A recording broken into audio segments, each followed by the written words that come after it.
Alright, তো আজকে আমার কাছে বেশ কিছু গুরুত্বপূর্ণ আপডেট রয়েছে, তো ভিডিওটি স্কিপ না করে সম্পূর্ণ দেখতে থাকো। তো সবার প্রথমেই কথা বলবো বং এক্সপ্লোরের ব্যাপারে। কালকেই তোমাদের সাথে আলোচনা করেছিলাম জ্যোতি মালহোত্রা, যে কিনা একজন ভারতীয় ট্রাভেল ইউটিউবার, সে কিনা পাকিস্তানি স্পাই হিসাবে কাজ করছিল। এছাড়াও 6জনকে সন্দেহ করা হচ্ছে যারা কিনা ট্রাভেল ইউটিউবার, তারা নাকি পাকিস্তানি স্পাই হিসাবে কাজ করছিল। আর বাংলার ট্রাভেল ব্লগার দ্য এক্সপ্লোরারের একটি ইন্টারভিউ আসে সিএন টিভিতে, তারই একটি স্ক্রিনশট নিয়ে তার ফেসবুকে দেয়, আর তার ক্যাপশনে লেখে, ট্রাভেল ব্লগার হিসাবে তো বটেই, একজন ভারতীয় হিসাবেও অনেক লজ্জিত আমি। সত্যি এরকম হতে পারে ভেবেই খারাপ লাগছে, কিন্তু একজন খারাপ বলে বাকিরাও খারাপ সেটা কখনোই ভাববেন না। প্রথম দিন থেকে আজ অবধি, এমনকি যতদিন ভগবান শক্তি দিয়ে রেখেছে ততদিন আপনাদের নিয়ে মানস ভ্রমণ করাটাই আমার তথা ট্রাভেল ব্লগারদের একমাত্র লক্ষ্য। পাশে থাকবেন। আর এই বিষয় নিয়ে ট্রাভেল উইথ কৌশিক তার ইনস্টাগ্রাম স্টোরিতে একটি স্টোরি দেয় এবং সেখানে সে লেখে, যুদ্ধের গল্প শেষ, এবারে আমাদের বাংলার কিছু নিউজ চ্যানেল পড়েছে ট্রাভেল ব্লগার নিয়ে। যদি কোথায় এসেছিল, বিরিয়ানি খেয়েছিল, ট্রেন ধরেছিল, আমি তো ভয়ে কোনো দিন আর বিদেশে যাব না, থাইল্যান্ড ছাড়া। ওখানে আসল কন্টেন্ট ঘাপা। তো এই বিষয়ে তোমাদের কি মতামত অবশ্যই নিচে কমেন্ট সেকশনে জানিও। নেক্সট কথা বলবো তুষার দাসকে নিয়ে। তো রিসেন্টলি তুষার দাস তার ইনস্টাগ্রাম স্টোরিতে একটি স্টোরি পোস্ট করে এবং সেখানে সে বলে, অনেকেই তাকে জিজ্ঞাসা করছে নাকি সে কি নতুন করে আবার রিলেশনশিপে গেছে নাকি, কেননা সে আর আগের মতন ভিডিও দিচ্ছে না।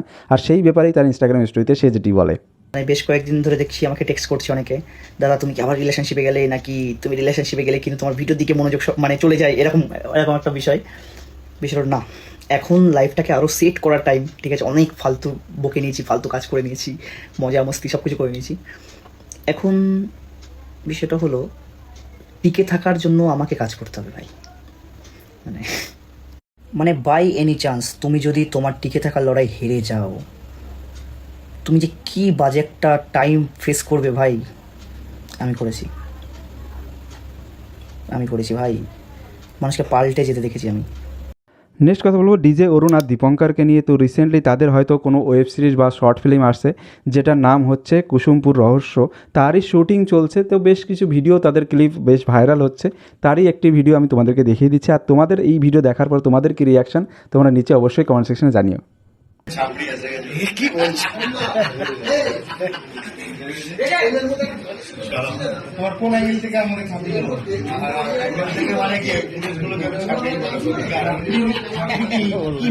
দেখো ছাপড়ি মানে এ ভাষা কি বলছিস, মানে ছাপলাম না, ছাপড়ি তো একটা হিন্দি ভাষা, তাই তো?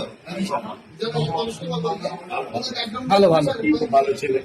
নেক্সট কথা বলবো ডাং কাজুকে নিয়ে। তো রিসেন্টলি ডাং কাজু তার লেটেস্ট ভিডিওতে অখিল বিশ্বাসকে খতরনাকভাবে রোস্ট করে। তবে ডাং কাজু রিসেন্টলি তার কমিউনিটি পোস্টের মাধ্যমে সবাইকে জানায় যে অখিল বিশ্বাস তাকে নাকি কপিরাইট স্ট্রাইক দেওয়ার হুমকি দিচ্ছে।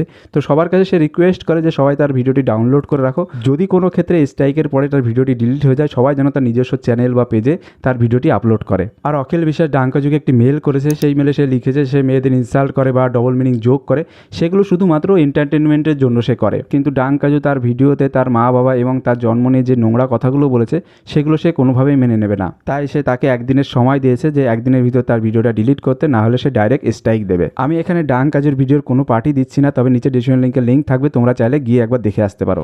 নেক্সট কথা বলবো দেবাবলির ব্যাপারে। তো রিসেন্টলি ফেসবুকে দেবা একটি ভিডিও পোস্ট করে এবং সেখানে সে জানায় ফেসবুকে নাকি সে আগের মতন আর ইনকাম হচ্ছে না এবং ইউটিউবেও নাকি সেরকম নাকি আর ইনকাম হচ্ছে না। এই বিষয়ে সে অনেক কথা বলে, তার ভিডিওর কিছুটা পার্ট আমি তোমাদেরকে দেখিয়ে দিচ্ছি, পুরোটা দেখতে চাইলে নিচে ডিসক্রিপশন লিঙ্ক থাকবে, তোমরা চাইলে গিয়ে দেখে আসতে পারো। সত্যিই কি ফেসবুক এরকম ডাউন করে রাখবে আর্নিং, না বিগত দিনে ইনক্রিজ হতে পারে? অনেকেও এসে ভিডিও করছে ফেসবুক ছাড়ো ভাই, ইউটিউবে আসো, ইউটিউব বিশাল ইনকাম। কিন্তু কিছু কিছু ইউটিউবারদের সঙ্গে কথা বলে জানতে পারলাম সেখানেও রিলস ভিডিওতে 1 মিলিয়নে $3 থেকে $4 দিচ্ছে। আমারই ডিফারেন্স কিছু নেই। হ্যাঁ, বড় ভিডিওতে 3 মিনিট 4 মিনিট প্লাস 5 মিনিট 8 মিনিটের ভিডিওতে হয়তো হ্যান্ডসাম রেভিনিউ আছে ইউটিউব এখনও পর্যন্ত, কিন্তু রিলস ভিডিওতে সমস্ত জায়গায় রেভিনিউ কমিয়ে দিয়েছে।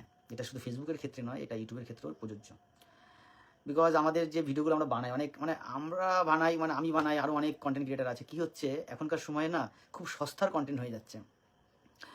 যেমন ধরো আমি পুকুরে স্নান করতে নামছি, 15 সেকেন্ড একটা শর্ট রিলসে ছেড়ে দিলাম, মানে কোনো অ্যাডেড ভ্যালু নেই, কোনো এক্সট্রা ভ্যালু নেই, কোনো মিক্সিং নেই, কোনো এডিটিং নেই, যার কারণে না রেভিনিউ হয়তো আশা করি কমে যাচ্ছে। তো এখনকার পর্যন্ত এইটুকুই, দেখা হচ্ছে নেক্সট ভিডিওতে, ততক্ষণের জন্য থ্যাংক ইউ অ্যান্ড বাই।